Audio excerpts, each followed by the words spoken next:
Olá pessoal, boa noite a todos vocês, uma alegria estarmos aqui novamente. Nesta ocasião nós estamos dando início à nossa série de lives estas que tem por título Conectando Direitos, né? E hoje nós teremos um imenso prazer de poder também compartilhar com vocês informações do universo do direito, tá? Convido vocês que estão aqui conosco a compartilhar toda esta live que nós estaremos realizando. Convido vocês também que estarão assistindo no IGTV a compartilhar tudo aquilo que nós estaremos abordando nesta tarde, tá bom? Final de tarde, início de noite, no nosso Instagram, onde nós estaremos falando então sobre o direito do consumidor, tá bom? Então, enquanto você vai acessando aí o nosso Instagram, enquanto você vai compartilhando, eu vou convidar outras pessoas a participarem aqui conosco, tá? Aproveitem a oportunidade também para dirimir todas as dúvidas que vocês tiverem referente ao direito do consumidor. Vocês podem estar enviando também todas essas dúvidas pelo bate-papo, podem enviar pelo direct no Instagram. E nós estaremos aqui em parceria, então, com o Dr. Felipe Azevedo e doutora Priscila Carvalho abordando temas específicos do direito, tá? Então, venha participar conosco nesta noite, vai ser muito interessante toda essa abordagem e eu espero que você possa aproveitar, então, toda a live que nós estaremos realizando nessa noite. Quero dar boa noite a todos vocês e eu vou chamar, então, aqui o Dr. Felipe para participar conosco, tá? Sejam todos bem-vindos, todos que estão chegando. Convido vocês a compartilharem a nossa live, tá bom? Olá, doutor Felipe, boa noite, tudo bem? Tá me ouvindo? Oi, Herbert, boa noite, tudo bem? Tô ouvindo sim, perfeito. Maravilha, seu áudio tá maravilhoso, a gente consegue te ouvir Que muito bom, bem, né? que Tá bom. 100%. Ficamos felizes, doutor Felipe, com a sua presença aqui conosco nesta live. E todos vocês, nossos amigos, sejam muito bem-vindos nesta noite para participar conosco aqui do nosso Conectando Direitos. E desde já eu quero agradecer de antemão, doutor Felipe, pela sua presença aqui conosco, a sua disponibilidade de se fazer presente aqui na live. E quero convidar vocês que estão participando conosco, enquanto nós estaremos ouvindo aqui um pouco mais a apresentação do doutor Felipe, que está aqui conosco, você ir convidando as pessoas a participarem. Vocês podem pegar aqui essa navinha abaixo e ir convidando as pessoas, tá bom? Nós vamos falar hoje sobre direito do consumidor. E sobre esta temática, nós estaremos aqui fazendo diversas perguntas para o doutor Felipe. E se você tiver alguma pergunta nesse sentido também, você pode ficar muito à vontade em fazer a sua pergunta, tá? Doutor Felipe, muito obrigado mais uma vez. Eu gostaria muito de agradecer a você por essa disponibilidade e gostaria de pedir que você se apresentasse um pouco para nós. Você já esteve aqui conosco em outro momento, mas agora falasse para nós qual é o escritório que o senhor trabalha, um pouquinho da sua história, antes da gente iniciar com as nossas perguntas. Seja bem-vindo, boa noite. Herbert, eu gostaria de agradecer aí imensamente o convite, né, por estar aqui nesse momento. Eu sei que é um projeto seu que faz muito sucesso, que é um projeto que ajuda muita gente, e eu quero agradecer imensamente aí o convite e dizer que é sempre um prazer estar, né, ajudando e contribuindo de alguma forma para o seu projeto. E também para as pessoas aí como um todo, né? Que eu sei que essa questão de direito do consumidor é um tema que agora tem tido uma dimensão muito grande em razão da pandemia, e eu sei que muita gente ainda tem muita dúvida, né? De bastante coisa. Mas vamos lá. Eu sou formado em Direito, sou advogado desde 2014, sou formado em letras, português, e também sou especialista em direito médico, né? Nós atuamos aqui no nosso escritório, que é o escritório no qual eu faço parte e sou sócio. Nós atuamos principalmente na parte de direito médico, / direito do consumidor, né? Que acaba que nós temos aí muitas ações de plano de saúde, e que essas ações, a maioria delas, envolvem essa questão de direito médico, né? De direito consumidor, direito médico. Então, nós temos outros ramos do direito também que atuamos, mas a área em que eu milito desde o início, né, desde antes aí da faculdade, é essa parte de direito do consumidor e a área que eu mais gosto, né, inclusive. Maravilha, doutor. Mais uma vez eu fico feliz e quero externar isso. E gostaria de dizer que esse projeto é nosso, tá? Esse projeto é nosso e nosso principalmente pela sua dedicação, a sua militância na área do direito e nos alegra muito na sua contribuição do escritório Azevedo e Carvalho aqui conosco. Isso enobrece demais o nosso projeto, tá bom? Esta live, né, que nós podemos aqui dirimir dúvidas e trazer uma consultoria mais próxima daqueles que às vezes têm dificuldade. Ou tem a curiosidade e vem aqui participar conosco. Então, você que está chegando aqui, seja bem-vindo mais uma vez, boa noite. Convidem outras pessoas a participarem conosco. Doutor, nós sabemos que nesse período da pandemia, muitas questões de contratos, muitas questões de preços, tudo isso acabou aumentando, às vezes algumas circunstâncias complicaram um pouco mais. Frente ao Código do Consumidor ou ao direito do consumidor, o que o consumidor ele deve fazer nos casos em que os preços eles se tornaram abusivos, né? Ou os preços, a prática dos preços abusivos que se avolumaram neste período, como que nós, como consumidores, podemos nos comportar e qual que é o caminho que nós podemos percorrer? Legal, esse tema é assim, muito importante.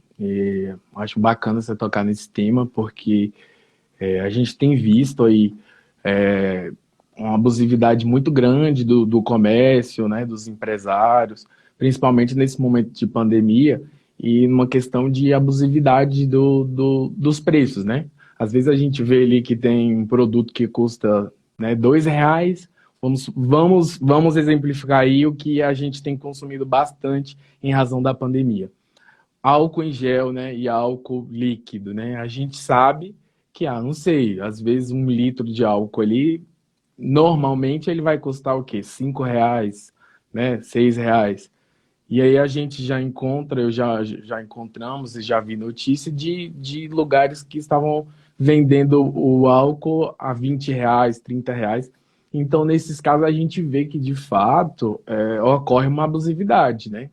Você vê ali explicitamente que o empresário, o comerciante, ele está querendo, de alguma maneira, tirar uma vantagem indevida, né? E isso é vedado pelo Código de Defesa do Consumidor, porque é uma prática abusiva, e ela deve ser coibida aí de todas as maneiras, né? A gente tem os órgãos de proteção ao crédito, proteção ao consumidor, a gente tem o PROCON, né, que faz essa fiscalização.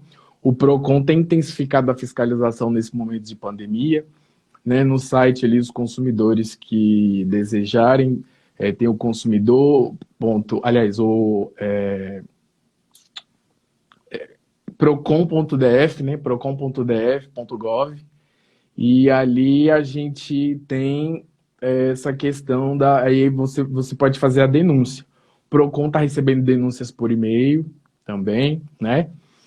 Tem o telefone que a gente pode ligar, que é 151, e realizar as denúncias que o Procon, nesse período de pandemia, ele tem agido de uma forma muito prudente e muito assertiva, né? Porque isso é uma questão que não pode, né, não pode passar em branco de jeito nenhum. O poder público deve ficar alerta de fato a essas questões. E se quem se sentir lesado de alguma maneira deve procurar os órgãos de proteção ao consumidor para que isso seja da melhor forma possível, né, de alguma forma aí penalizado pelo Estado. São multas elevadas, né, que o Procon tem dado, e eu acho que essa é uma questão muito importante, que eu acho que todo mundo, como cidadão, aí, se verificar que existe algum preço abusivo na farmácia, no mercado, na padaria, eu acho que deve denunciar. Que isso é um papel, né? O cidadão está exercendo o seu papel neste momento, né? É bom lembrar disso, que aí é uma questão coletiva, não é só uma questão da denúncia propriamente dita, né? Então é muito importante. Isso é interessante demais, doutor Felipe, se eu falar, porque e eu trato o senhor como respeito, né? Ah, Ah, nada, pode chamar de você, que isso? Você que é o então, mestre aqui. vou ficar muito à vontade, vou chamar de você, então. Pode É chamar de interessante você. você falar nesse aspecto, doutor, porque eu passei por isso. Eu fui comprar álcool logo quando a pandemia se instaurou. E aí, um álcool que era 5 e pouco, eu paguei R$ 30, e eu percebi que a atendente da farmácia, ela estava aqui escondendo, naquele período que o pessoal estava escondendo o álcool, né? E aí, de fato, a gente percebe esta abusividade nos preços, né? Se nós podemos dizer assim. E teve alguma, falando de preços abusivos, teve alguma alteração quanto à questão de mensalidades escolares? A gente consegue perceber, houve alguma alteração a essa prática abusiva? A gente fala aqui de mensalidades escolares, tem alguns pais, se bem que hoje eles já gostariam até de pagar um pouquinho mais caro para que a criança volte a estudar o É mais rápido verdade. possível, dados os meses que elas ficaram em casa, né? Não é que eles ficaram assim, tendo que desenvolver muitas ações, é que eles querem que as crianças voltem a estudar, né? Vamos entender Ah, dessa imagina. forma, tá? Tá todo mundo ocioso em casa, né? Não Criança tem é, muita rapaz? energia, a gente sabe disso, que criança tem muita energia. Então, eu acho que, né, é importante, é um ponto importante. Pois é, Bert, esse é um tema polêmico, muito polêmico, que a gente vê aí na mídia, né? A gente vê que isso tem gerado aí uma polêmica muito grande entre as escolas, sindicatos de escolas, pais, enfim. Mas o que a gente aqui, né, nós aqui, nós operadores do direito, o que, que a gente percebe, o que, que a gente visualiza com isso tudo? A mensalidade, ela tem que ser diminuída? Depende, né? Porque se você tem uma criança, né, às vezes uma criança que tem 4, 5 anos, que fica num período integral, que não consegue ter aulas virtuais, né? A gente sabe que criança não tem esse tipo de disciplina.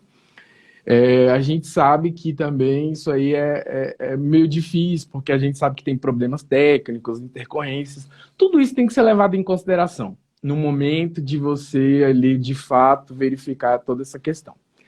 Então, eu acho que depende de cada fato tem que ser analisado. É óbvio que crianças aí, eles não têm disciplina para isso. É óbvio que a gente não tem como obrigar uma criança a ficar ali na frente do computador por 3, 4 horas. Isso seria uma coisa muito irreal a gente pensar nisso. Mas, por outro lado, a gente já sabe que o adolescente, né, aquelas crianças maiores, o adolescente adulto, eles podem, né, eles podem ficar ali no computador por algum período, porque eles já são mais, né, eles já entendem um pouco mais toda essa questão. Então, a criança que de fato não pode ficar ali tendo aula virtual, que teria às vezes uma refeição ali, várias refeições, né, porque ela fica no período integral, de fato, nesse caso, a mensalidade ou ela tem que ser diminuída de algum prazo, ou então o contrato aí com a escola tem que ser de alguma maneira suspendido, né? Que a criança não vai estar conseguindo usufruir de nenhum benefício ou de nada da escola que ela realmente participa. Mas a gente sabe também que, por exemplo, um universitário, ele tem aulas virtuais, e a aula virtual a gente sabe que, sou eu que leciona, sabe muito bem que aquilo ali é caro para fazer, né? Não é Uhum. só você chegar na frente de uma câmera, Tem um simplesmente custo. falar, pronto. Tem um custo, e aquilo é caro. Então, peraí, vamos ver, né? A escola vai ter a faculdade, aliás, vai ter um prejuízo, uma despesa com pessoal, com estrutura, com aluguel, com um monte de coisa. Então, tudo tem que ser verificado caso a caso. Caso a caso deve ser verificado. E também o que eu vejo aí, às vezes, algumas empresas aí ajuizando ações judiciais, é que, de fato, o juiz ele também tem essa percepção. Olha, vamos verificar o seu caso, vamos ver aqui se a instituição de ensino, se ela de fato está tendo algum prejuízo, né? Você está querendo diminuir a mensalidade, mas vamos verificar caso a caso como é que está funcionando isso, né? Como é que está, nesse caso específico, como que que isso tem acontecido. Então, cada caso tem que ser analisado e eu acho que o bom senso deve imperar sempre, né? A gente ter o Maravilha. bom senso para saber de fato o que a gente pode, o que naquele caso ali deve ou não, né, ser estabelecido, né, ser acordado de alguma forma. Doutor, é interessante que, a despeito da constitucionalidade ou não, da mudança, né, de valores ou alteração de valores, no período da pandemia ocorreu muito isso, né, de alguns pais estarem pagando um valor para um ensino que era presencial e, de repente, o aluno na educação base estava ali num ambiente de EAD, que, querendo ou não, tem um custo, obviamente, mas ele é menor do que o custo de uma instituição presencial, dependendo do volume de cursos e tudo mais. E as faculdades também. Eu me lembro que, na ocasião, acho que isso tem um mês e pouco, não sei ao certo agora, mas aproximadamente uns 2 meses, o estado da Bahia ele tinha permitido o acréscimo ou melhor, o desconto de alguma porcentagem, dependendo ali se fosse educação base ou ensino superior. Mas Exatamente, exatamente. a grande questão é essa mesmo, o bom senso, como o senhor bem colocou, como você bem colocou, né? O senhor, eu fui militar, me Nada, perdoe, mas nada, eu eu sei. não sou, mas eu fui, e aí eu aprendi a chamar senhor, senhora, bem Não, certinho, aqui né? pode Mas você, tá tudo certo. as perguntas já começaram aqui e tem um perfil aqui chamado Siga a Grazi. Então, gente, segue a Grazi, né? É o nome do perfil dela. Boa tarde, seja bem-vinda, Grazi. Ela fez uma pergunta bastante interessante. Ela diz assim: o consumidor tem como saber que a denúncia foi fiscalizada posteriormente pelo PROCON, né? Se a denúncia que eu entendi a pergunta da seguinte forma: se a denúncia que ele fez foi fiscalizada pelo PROCON, tem como o consumidor saber disso na sua experiência advocatícia, doutor? Até onde eu sei, felizmente, não tem como você ter ciência aí, até porque a denúncia não é aberto aí um procedimento administrativo, né? A denúncia ela é realizada e aí chega aos fiscais e os fiscais saem para a rua para cumprir aquela demanda.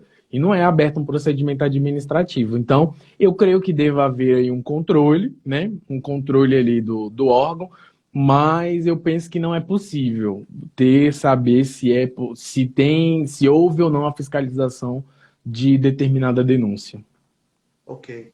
Grazi, denuncia, e aí tem, se houver algum desses sinais de abuso, né, seja o que for em relação ao direito consumerista, denuncia, entrega nas mãos de Deus e vai, né? Confiando de que as É coisas vão correr exatamente bem. isso, né?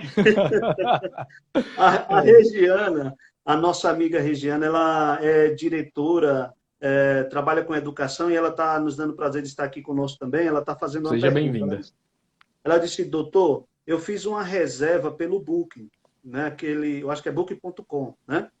E no anúncio tinha várias coisas no hotel, tipo piscina, academia, café da manhã, mas quando cheguei no hotel, não tinha nada que eu podia usufruir, nem um café. Que situação, hein? Eita, aí é demais, hein? Aí ela disse, de manhã mandavam para o quarto e era bem ruim. Ela chegou e não tinha, e depois apareceu, só que era algo muito ruim. Ela disse que isso ocorreu semana passada.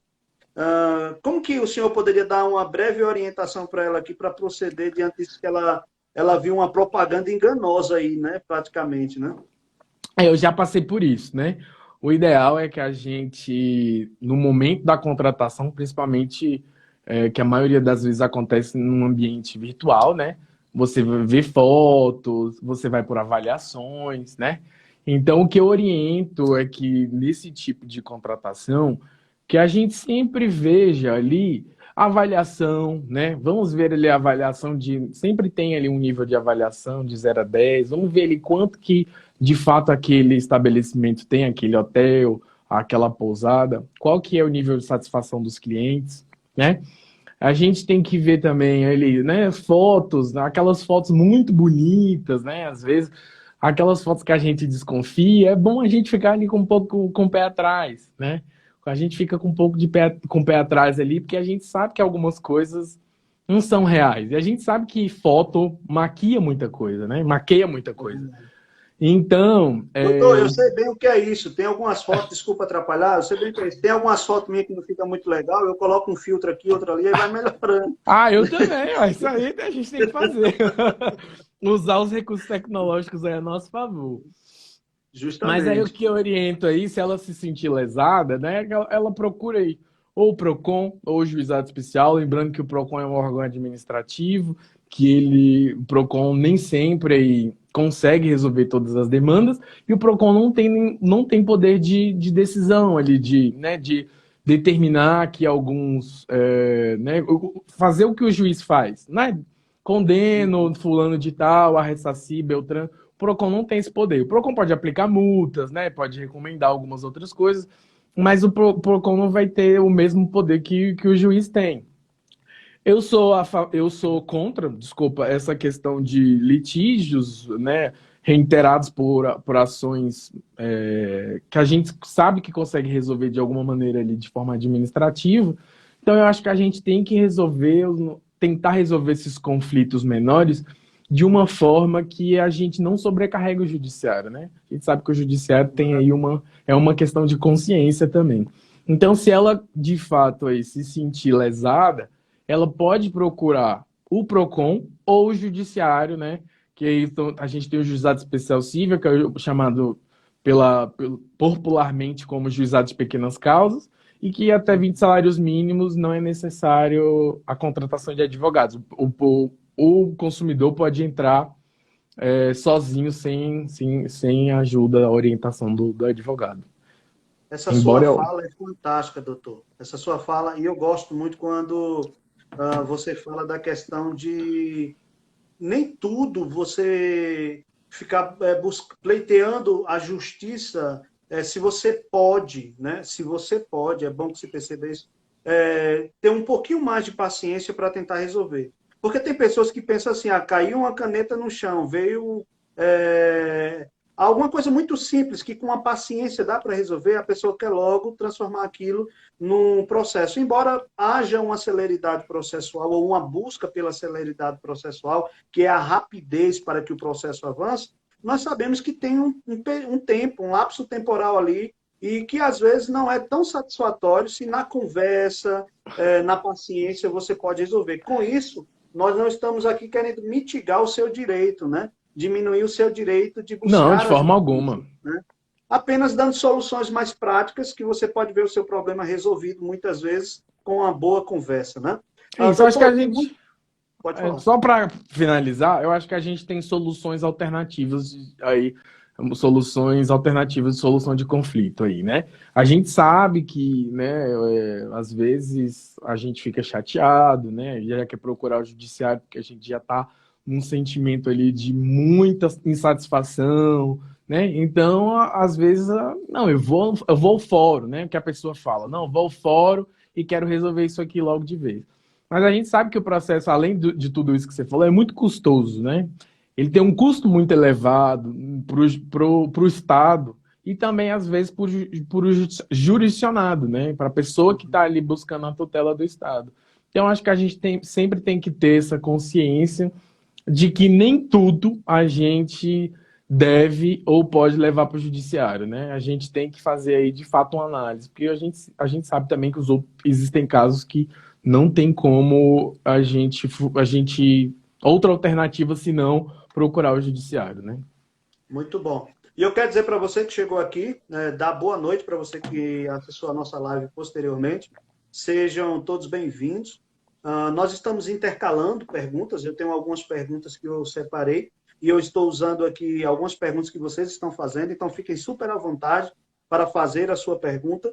E se porventura nós não conseguimos, dentro do tempo da live que nós temos aqui, responder a todas as perguntas, não tem problema. Nós temos o canal do Instagram, tanto do escritório Azevedo e Carvalho, que vocês podem entrar em contato aqui e já começar a seguir, tá? Segue lá para obter informações. Tem o canal, o Instagram do Dr. Felipe também, que no final ele vai deixar. E segue também o nosso Instagram aqui, porque toda segunda nós estamos com o projeto Conectando Direitos, tratando aqui de temas voltados para o direito. o direito é muito amplo. Então, não tenha dúvida, a gente não vai esgotar o direito em poucas semanas. Então, nos acompanha e depois nós estaremos divulgando o canal do YouTube para você ir buscar lá esses vídeos, essas entrevistas, tanto no canal do YouTube como também no nosso IGTV, tá bom? Então, nós vamos para uma terceira pergunta. Ótimo. Eu estou vendo. Pode falar. Desculpa, doutor. Não, nada não. Pode Ok. prosseguir aí. Então, nós vamos para uma terceira pergunta, que é muito interessante também. É quanto a financiamento bancários de veículos e imóveis. Eles sofreram alguma modificação nesse período da pandemia? Fala para nós um pouco sobre isso. Nós percebemos, eu até fiz uma postagem, não sei se foi aqui no meu Instagram ou foi no Facebook, sobre aquelas oportunidades que estavam sendo apresentadas, ou, mais claro, renegociações de alguns bancos, tentando facilitar no período da pandemia. Por um lado, era interessante para alguns, mas por um outro lado, eles às vezes passavam 3 meses estendendo o teu financiamento, refinanciavam tudo e aumentavam uma taxa de juros ali, uns 5, 6 mil reais a mais. Para alguns foi vantajoso, para outros não. E aí eu disse, tomem cuidado, né? Fiz essa análise na parte mais administrativa, não jurídica, a parte mais administrativa. E daí, quanto a esses financiamentos bancários, imóveis, móveis, como que a gente consegue ver essas alterações? Houve alguma alteração no período da pandemia? Isso, excelente pergunta. Então, essa questão, o que a gente tem que, a palavra-chave aí é readequação, né? E também um reequilíbrio aí da relação jurídica que, no caso, o consumidor, ele tem com o banco. Por um lado, a gente tem o banco, né? O banco, uma instituição que a gente sabe que, né, Não trabalha gosta de com dinheiro dinheiro, nadinha, né, não doutor? Não gosta gosta, de dinheiro. não Respirou, está tirando gosta, ali 10, 8% de é, juros em cima de você, né? exatamente. E a gente tem o consumidor, que a gente diz que é a parte hipossuficiente, É o né? coitado, doutor, é o coitado. Exatamente. No final das contas, é que a gente vê isso, né? Que o consumidor ele está em total desvantagem, né? O consumidor ele está em total desvantagem e isso tem que ser, de alguma maneira, tem que ser reequilibrado. Que isso é, inclusive, um princípio do direito, né? A gente tem que ver ali se aquela relação jurídica, se ela está equânime, né? Se aquela relação jurídica ali, as partes estão de alguma maneira, se tudo tá correndo bem, se a função social do contrato, se ela está sendo de alguma forma ali, se está sendo cumprida. Então, o banco, o que a gente tem visto é que o banco ele tem que fazer aí a readequação. Então, o que eu tenho visto, né, acontecer? Né? O banco, ele, de forma administrativa, já deveria aí, ofertar isso aí para o consumidor, né? Não, ó, vou jogar aqui a parcela, você vai voltar a pagar só daqui 4 meses. E o banco não pode aumentar isso, né? Ele só pode colocar aí juros e correção monetária, né? Aliás, juros, ele só pode colocar juros, correção monetária não. Ele só pode colocar juros. Ele não pode aumentar a parcela ao bel prazer. Ah, então aqui o consumidor pagava 1.000, agora vai ter que pagar 1.500 porque ele vai pagar. Não, isso não pode acontecer. Tem que ser calculado o juro do período em que o consumidor não pagou. Porque o juro, a função do juro não é ali, de alguma maneira, fazer com que, né, o banco lucre mais. Não, aquilo ali é para, de fato, né, o banco deixou de receber nesse período. A gente está vivendo aí um caso de, né, a pandemia, ela é equiparada para o direito a um caso de guerra, né? Muitas coisas são mitigadas, muitas coisas ali são revistas. Então, o que a gente tem visto é que o banco ele deve aí suspender a contratação. Não deve ser automático também, porque, por exemplo, o financiamento do meu carro, eu estou pagando normalmente, né? Mas eu sei que muita gente não está conseguindo pagar porque teve uma diminuição de renda, né, em virtude da pandemia. Então, o banco, de forma administrativa, deveria, aí, de alguma forma, jogar aí essas prestações, né? 3 prestações, suspender o contrato, se isso for da vontade do consumidor, para que isso volte, né, o consumidor possa pagar por um período aí flexível de tempo. mas o contrato deve ser readequado, deve ser revisto, sim. Muito Todos bom, eles. muito bom. Ah, a Ana Luísa, ela faz uma pergunta muito interessante. Se um produto ele é comprado em uma loja de uma grande rede, a troca pode ser efetuada em outra unidade? Vejamos, essa questão de troca, muito bom ela ter perguntado essa questão, porque a troca, o fornecedor, no caso o comerciante, ele não é obrigado a efetuar a troca. Isso não é obrigado. Isso é um costume que a gente tem. Mas não existe nenhuma previsão legal de troca. Não existe. Então, o que tem se operado desde então é que a troca é feita com 5 dias, 7 dias, 10 dias, 30 dias. Isso depende aí do que for convencionado. Mas não é essa obrigação de troca. E a loja também, se ela quiser colocar aí uma estipulação, né? Ah, não, só pode ser trocado na loja que foi comprado. Pode, até porque isso é uma pactuação entre as partes ali, né? Eu não posso, comprei uma coisa na Ricardo Eletro, que de Brasília querer trocar lá no de Natal. Não, eu não Vamos atrás posso. desse mexão aí, né, doutor? Vamos atrás desse mexão aí, da Ricardo. Como a gente diz, do jabá, né? Do jabá, né? É verdade. É verdade. Vamos atrás aí. É interessante, doutor, essa sua fala, e eu quero dizer para você que está participando conosco que você pode convidar outras pessoas também, aquele amigo, amiga que às vezes tem uma pergunta nesta área do direito do consumidor, a participar conosco aqui. Então, tem uma navinha aqui embaixo, você pode sentar o dedo nessa navinha aí, escolher 10 pessoas que aparecer para ti, sai clicando ali, coloca concluir, e aí com certeza nós vamos ter mais pessoas com mais perguntas para poder ter a oportunidade de tirar a sua dúvida aqui, tá bom? O Muito bom. Augusto, ele fala algo muito interessante, doutor Felipe. Ele fala que, ele diz, a minha internet está devagar e instável. A minha também ficou, viu, Augusto? A de muitos, Eu né? também Quase tive esse todos. problema. Eu também estou tendo esse problema, Aí ele infelizmente. diz, eu entendo que há um pico de acesso em razão da pandemia, de fato. Mas há meio de garantir a velocidade ou mensalidade reduzida, teletrabalho fica prejudicado. Realmente fica. Nós que trabalhamos no home office e precisa usar a internet constantemente, é complicado. Não, eu sei disso. Aí eu vejo. Boa pergunta, muito boa pergunta, porque eu sei que muita gente está passando por isso, inclusive eu, né? Inclusive eu também estou tendo um problema muito grande com a minha operadora de internet. E o que a gente tem que fazer é o seguinte: a gente deve reclamar, a gente sabe que tem os canais, né? A ouvidoria, fazer a reclamação. Na live anterior eu já tinha até falado sobre o consumidor.gov também, né, que é um site do Ministério da Justiça, que funciona, não é um PROCON nacional, mas funciona como se fosse um PROCON nacional. E o que eu tenho visto é que, a partir desse site, a gente tem visto uma solução de conflitos muito, muito grandes, porque abre ali uma janela para a empresa para que ela solucione aquele conflito, e ela tem um prazo, né? Então, se ela não segue esse prazo, ela pode sofrer alguma sanção. Então, é bom que todo mundo saiba e tenha ciência, consumidor.gov.br, viu? Aí anote que quando a gente tem aí um conflito, algum problema, principalmente com esse da internet, a gente pode fazer a reclamação por lá. Mas respondendo à pergunta dele, a gente faz essa reclamação e a gente pode solicitar, sim, a diminuição das mensalidades, sem dúvida alguma, né? A gente sabe que internet é uma função aí essencial, né? A gente, hoje em dia, é difícil a gente pensar o mundo sem internet, né? Então, ela está equiparada aí a funções essenciais, como, né, água, luz, telefone, né?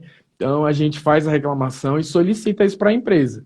Se a empresa não, de fato, não quiser, né, ou então não oferecer aí não oferecer nenhum resultado para isso, aí ele pode, né, entrar aí ou no Procon, né, ou então aí com uma ação judicial, porque de fato as empresas, eu estou tendo muito problema com a minha, e eu sei que isso é muito chato, porque eu já fiz 4 reclamações.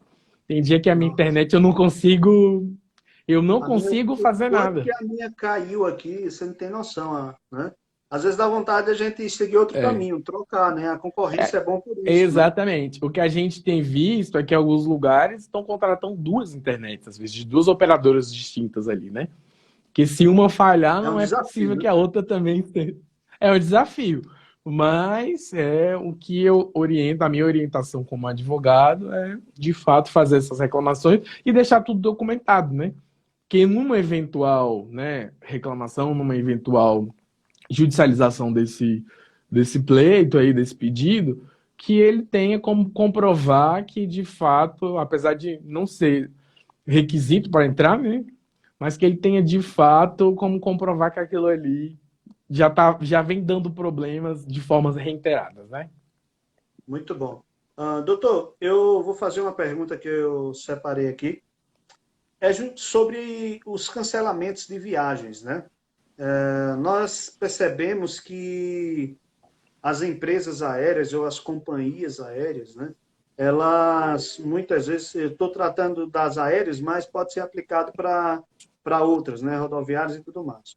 Ah, elas muitas vezes cancelam as viagens, isso diminuiu bastante, graças a Deus, mas elas estavam cancelando as viagens e reembolsando.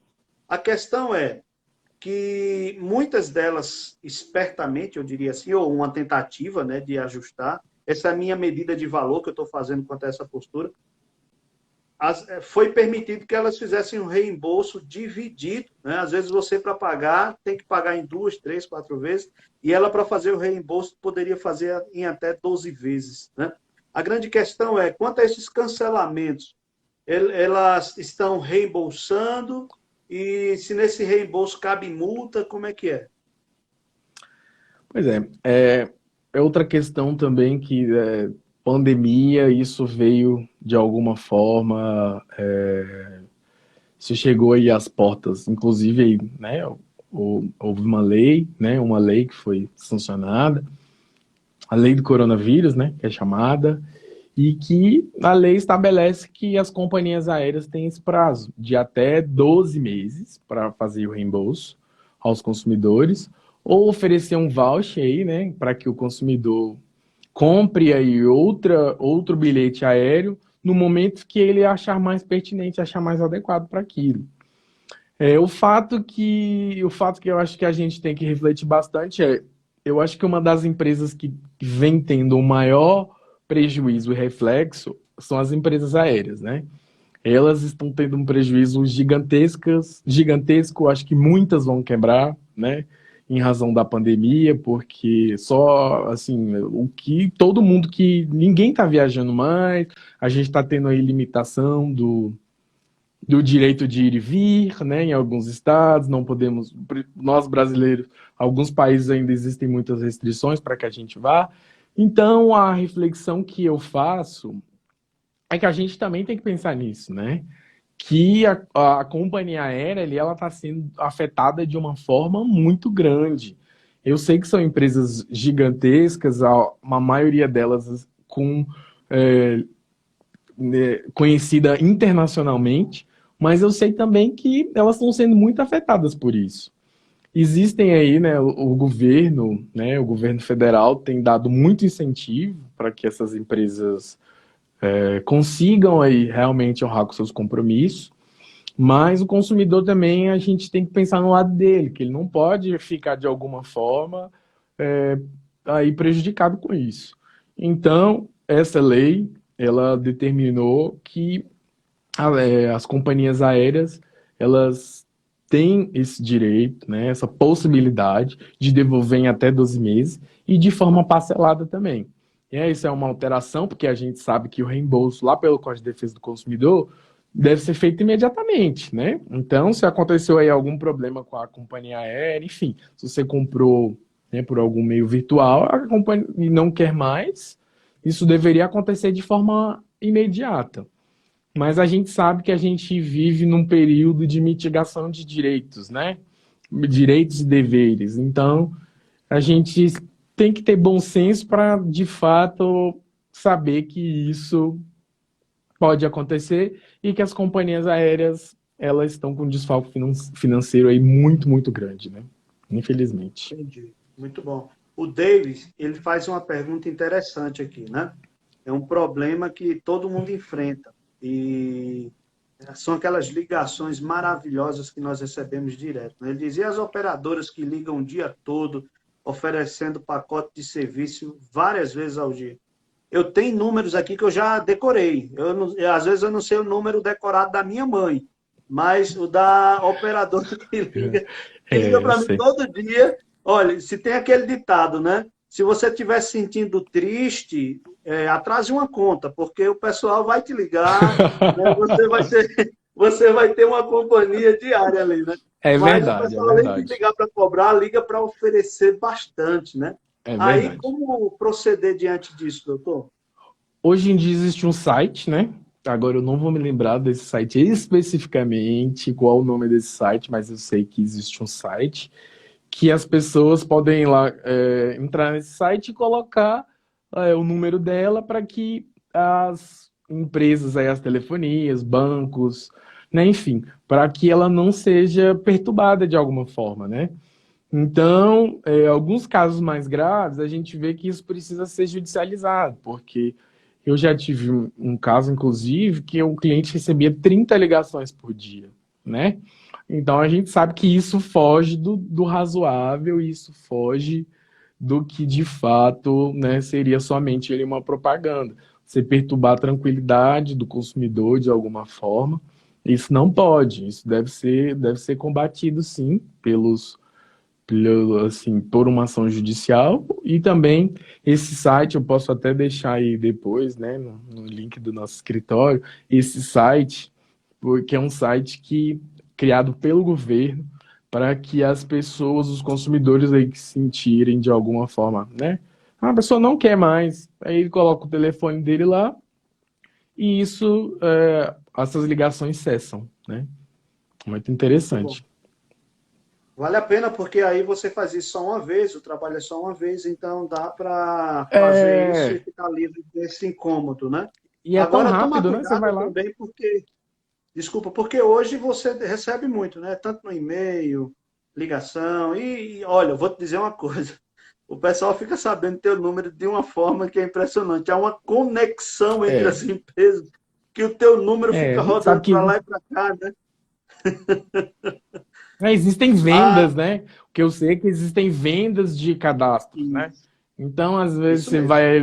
você vai ali no, faz um crediário lá nas Casas Bahia. A gente sabe que isso, Isso. claro, que não é divulgado, porque é uma coisa totalmente ilegal, mas eles vendem, Aham. né? Ah, vou vender esse Outro número e mexão, né? Outro aí. jabá aqui, né? Casas Bahia. Ricardo Eletro, Casas Bahia. É, Vamos é a, verdade. a Grazi, ela falou aqui, o não cumprimento da obrigação na entrega da velocidade da internet exclui a multa caso eu decida trocar de operadora de internet? Muito boa a pergunta, Grazi. Pode ser excluída, pode ser excluída. É que o que eu falei anteriormente. As coisas, esses problemas, eles devem ser analisados de maneira muito individual, né? Se a gente vê aí que não tá vendo a entrega do que realmente foi contratado pelo consumidor, eu acho, né? Eu penso que a multa ela também tem que ser extirpada aí do contrato de alguma maneira, porque o consumidor não está, né, a empresa não está cumprindo o que foi determinado, o que foi contratado, e o consumidor não está recebendo o que ele pagou. Então houve aí um desequilíbrio e que, com certeza, isso de alguma forma pode excluir a multa, a multa penal aí por cancelamento, né? Ok. A Milena, que eu acho que deve ser de sua família, Milena de Faria Azevedo, Azevedo, ela Que colocou o bom, site família. aqui. Ah, colocou, né? Ela colocou, nãoperturbe.com.br, tá? Isso, Então, muito bom. vocês já ficam aí por dentro do site, tá bom? Para fazer esse preenchimento. Doutor Felipe, uma outra pergunta bem interessante. Os prazos que o consumidor ele tem para reclamar de produtos e serviços, eles sofreram alguma modificação nesse período da pandemia? Muito bom saber disso, muito bom falar sobre isso, muito bom. É uma questão que eu acho que muita gente nem sabe, né?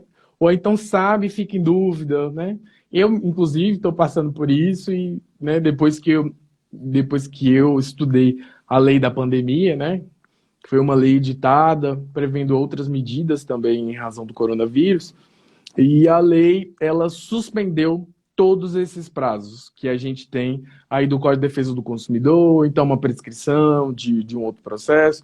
E como é que funciona isso? Para as pessoas entenderem. Eu, como consumidor, eu posso comprar um produto durável e um produto não durável. O produto durável, por exemplo, o celular é um produto durável, ele é um produto que tem garantia de 90 dias. E não é porque o fornecedor está te achando legal que ele está te dando esse prazo, não. É um prazo que está estabelecido na legislação, né, lá no Código de Defesa do Consumidor. E tem aqueles produtos que são produtos não duráveis, né? Então a gente pode pensar num produto que se deteriora de uma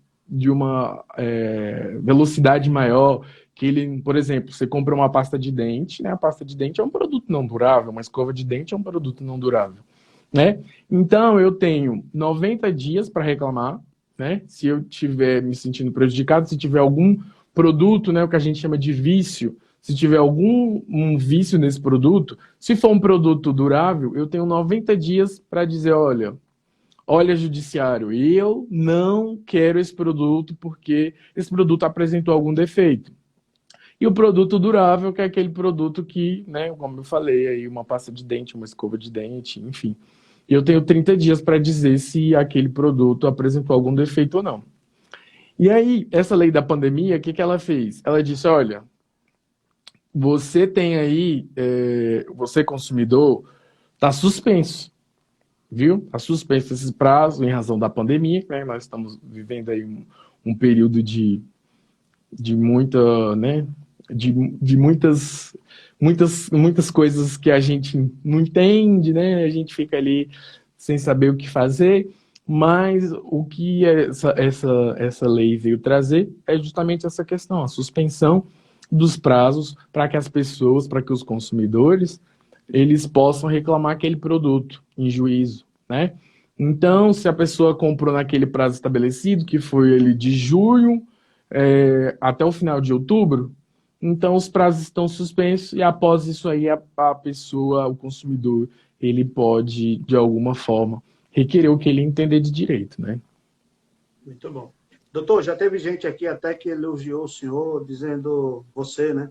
Ah, muito Elogiou dizendo obrigado. assim, quando eu crescer eu quero ser igual a ele, né? Então, eu também, quando crescer, quero ser igual a você, tá? Ah, muito obrigado, eu que quero. Obrigado, Temos muito obrigado. uma outra pergunta aqui, que é a pergunta da Adriana Gontijo, né? Esse nome é muito forte, né? Com a greve dos Correios, eita, não fala da greve dos Correios, não, né? Que tá Oh, meu terrível. Deus. Com a greve dos É. Correios, a quem devo procurar se a minha compra não foi entregue na data prevista? O que devo fazer? Faz um pedido de É. socorro isso aqui, né? Correios é complicado. O correio é complicado, né? Assim, a gente sabe que tem muitos problemas, né? Muitos problemas institucionais, que não vem o caso a gente falar aqui agora. Mas o correio, ele, né, exerce uma atividade que, se você verificar ali, né, é uma atividade que é uma relação consumerista.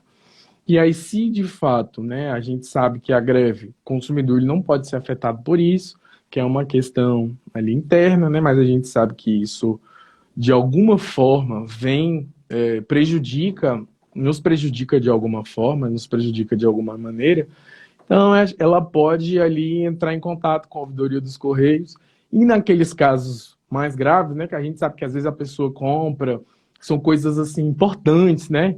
A pessoa compra alguma coisa que é de grande valor, mas o que eu oriento é que ela faça essa reclamação pelo correio e, infelizmente, aguarde aí, né, até essa greve finalizar, que, infelizmente, nem as agências estão sendo abertas mais, né? Então, é uma coisa meio complicada.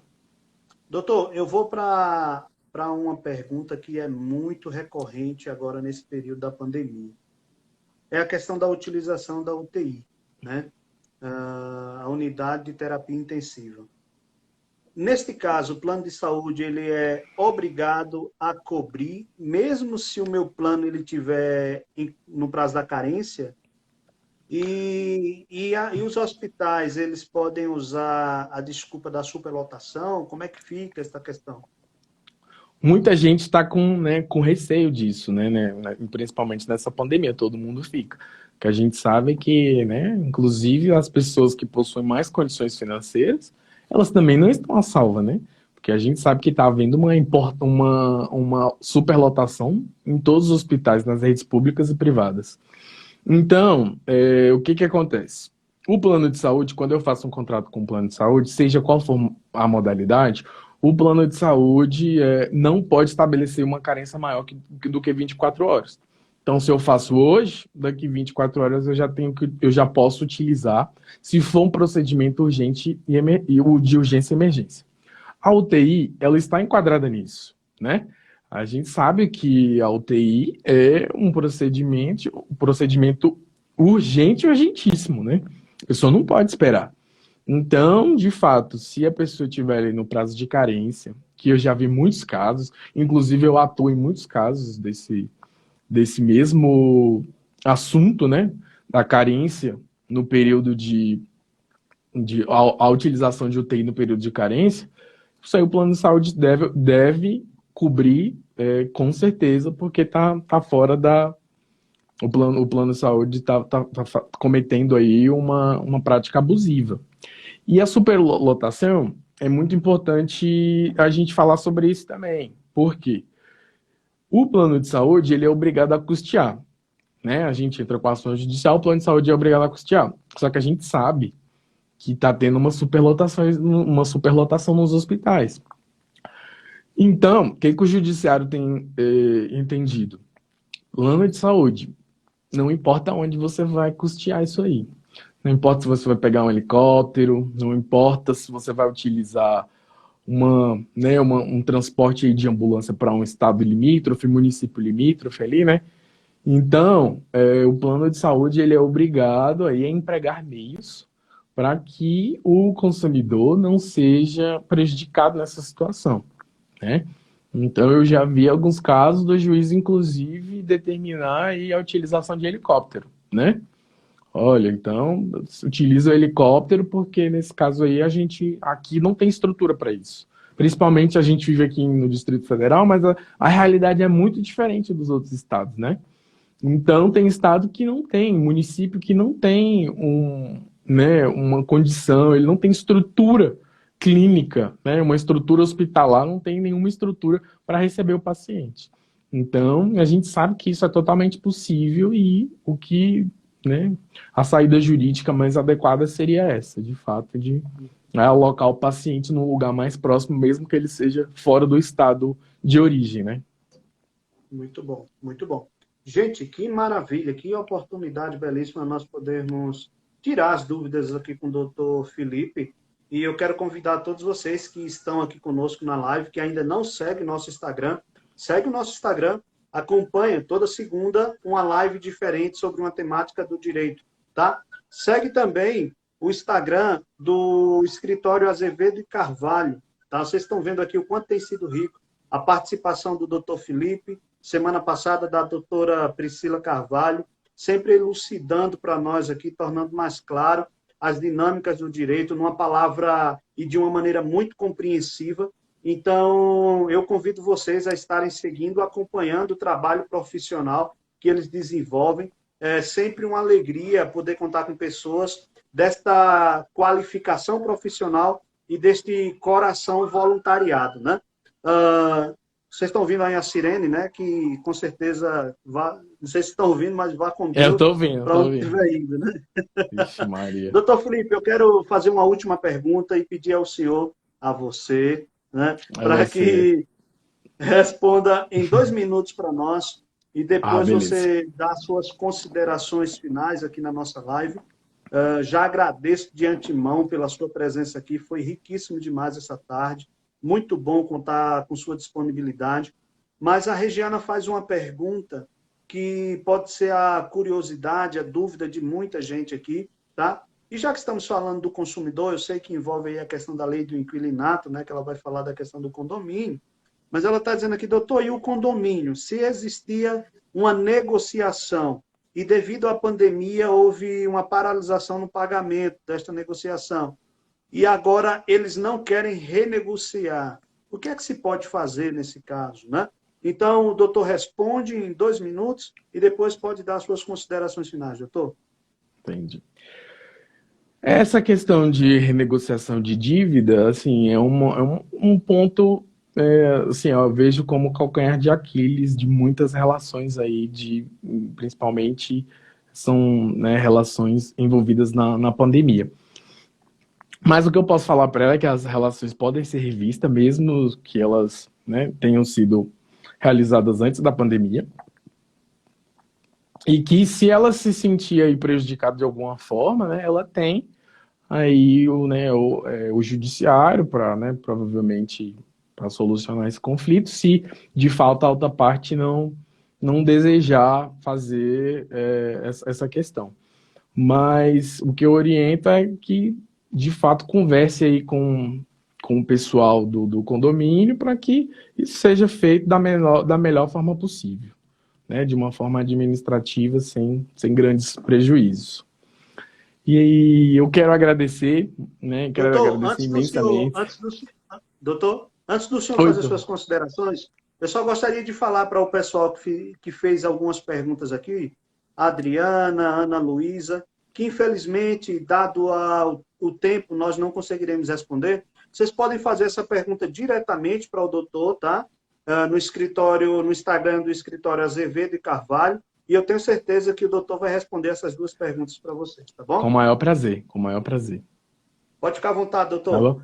Agradeço imensamente aqui essa oportunidade desse canal que a gente está vendo que está sendo um sucesso muito grande, porque eu acompanho, e que, né, a gente possa fazer outras lives de outros assuntos, que é sempre muito prazeroso estar aqui no seu canal.